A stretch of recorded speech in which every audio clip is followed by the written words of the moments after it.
personally for me mga chika, naniniwala din ako sa sinabi dyan ni Memi Vice Ganda. Diba na yung parang si Kimi daw ay nag-iinarte kapag inaasar siya kay Paolo. Pero in reality mga chika, gustong gusto niya talaga. Kumbaga deep inside her mga chika, alam niya sa sarili niya na kinikilig siya. Masayang masaya siya kapag inaasar siya sa kanyang boyfriend na si Papi Paolo. Interview si Kimi ni MJ Felipe direkta mga chika. At doon nga, sinabi niya na totoo pala talagang dinadalaw siya ni Papi Paolo sa kanyang dressing room.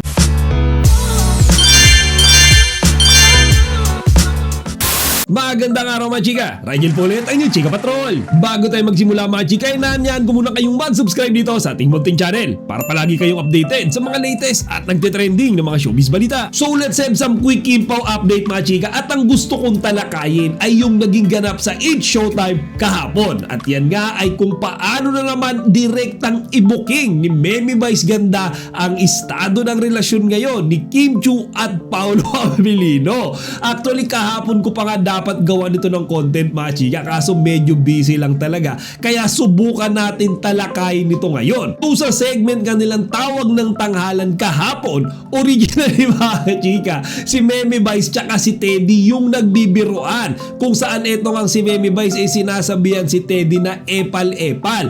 Pero mga chika, biglang nabunot si Kimi na ipasa sa kanya yung bola. Ngayon mga chika, ayon kay Memi Vice, ganun na ganun daw talaga mag-inarte si Kimi mga chika kapag inaasar nila siya kay Paolo Abilino. Kumbaga parang sinasabi lagi ni Kimi na lagi na lang siya yung topic or lagi na lang sila ni Paolo mga chika yung inaasar. Pero mga chika, at ibinuking ni Memi Vice, gustong gusto rin naman pala ni Kimi kapag inaasar siya kay Paolo. Kaya epal kaya nito. Ganun-ganun si Kim Chiu kay Paolo kung makaarte na.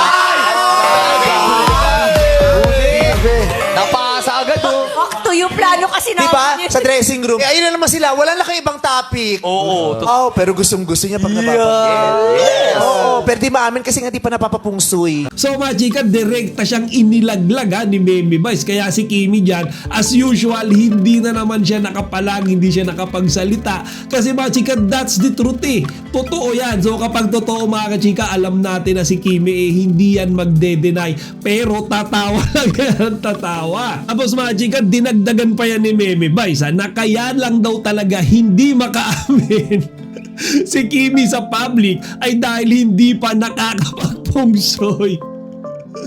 Pero mga chika, ako gusto ko lang i-correct yung sinabi niya ni Memi Vice Ganda, kasi technically umami na sila Iba nga nung dumalaw ang Kim Pao sa Capiz mga chika, tinawag ni Papi Paolo si Kimi ng palanggata ka, while si Kimi mga chika hindi niya man direktang sinabihan din si Paolo nung ganong word. Yung ngiti niya mga chika para niyang sinabi na palanggata ka din kita. Kaya nga kahapon mga chika dyan sa biroan nila sa 8 Showtime, kahit si Teddy pinaalala niya kay Memi Vice na di ba nagtawagan na nga silang dalawa ng palanggata ka. So technically umami na yan, binulgar na nila in public na silang dalawa ay mayroon na talagang relasyon. Special Nagkatawagan na ng yung palangga. Yes.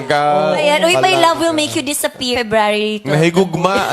Ngayon, isa lang ang tanong ko mga chika, bakit pag si Kimi inaasar nung kanyang mga fellow It's Showtime host, dinadaan niya lang sa ngiti, hindi siya nagsasalita, hindi siya umaamin. Pero mga chika, if you still remember or kung napanood nyo na nung Monday lang, di ba, this week, December 16, in-interview si Kimi ni MJ Felipe direkta mga chika. At doon nga, sinabi niya na totoo pala talagang dinadalaw siya ni Papi Paolo sa kanyang dressing room. Diba? So ang kwento nga ni Kimi mga chika ay galing nga daw sa recording si Papi Paolo that day, pero nung pauwi na siya, iwala pa yung sundo niya. Kaya daw niya mga chika naisipan na bisitahin si Kimi sa dressing room. At ayon nga kay Kimi mga chika, maski daw siya ay nagulat nung araw na yon, pero dyan mga chika medyo diskumpiyado ko Feeling ko hindi nagulat si Kimi kasi parang sanay naman na siya na sinusundo talaga or binibisita siya ni Paolo sa kanyang dressing room.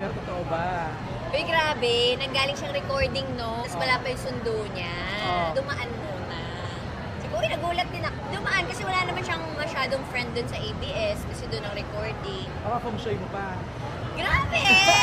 Basta mabalik ang bago So sabi din ni Kimi, mga chika, talaga daw wala masyadong friends, etong si Papi Paolo sa ABS, kaya si Kimi yung pinuntahan niya para syempre makausap, makabanding, syempre hindi siya naiilang kay Kimi. Tapos hindi na rin bago yan, mga chika, nung sinabi nga dyan ni Kimi, sa interview na yan, na wala masyadong friends si Paolo sa ABS. Kasi totoo yan, mga chika, di ba bilang na bilang lang talaga yung masasabi natin na friends ni Paolo. As we all know, may pagka-introvert talaga si Paolo, and si Kim Chiu lang talaga yung naging dahilan kaya unti-unti siyang nagbabago ngayon, di ba nga?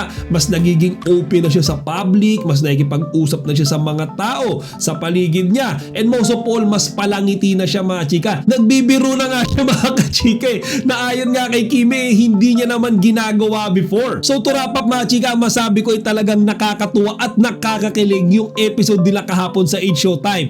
Today kasi, mga chika, medyo hindi nila nabunot si Kimi. Pero kahapon, di ba, si Memi Vice Ganda parang inulit niya, mga chika, yung suspect na biruan nila before. Personally for me, mga chika, naniniwala din ako sa sinabi dyan ni Memi Vice Ganda, di ba, na yung parang si Kimi daw ay nag-iinarte kapag inaasar siya kay Paolo. Pero in reality, mga chika, gustong-gusto niya talaga. Kumbaga deep inside her, mga chika, alam niya sa sarili niya na kinikilig siya. Masayang-masaya siya kapag inaasar siya sa kanyang boyfriend na si Papi Paolo. O siya, mga chika, hanggang dito na lang muna. Sana huwag niyo kalimutang ibahagi ang inyong mga opinion dito sa comment section. Chika Patrol signing out!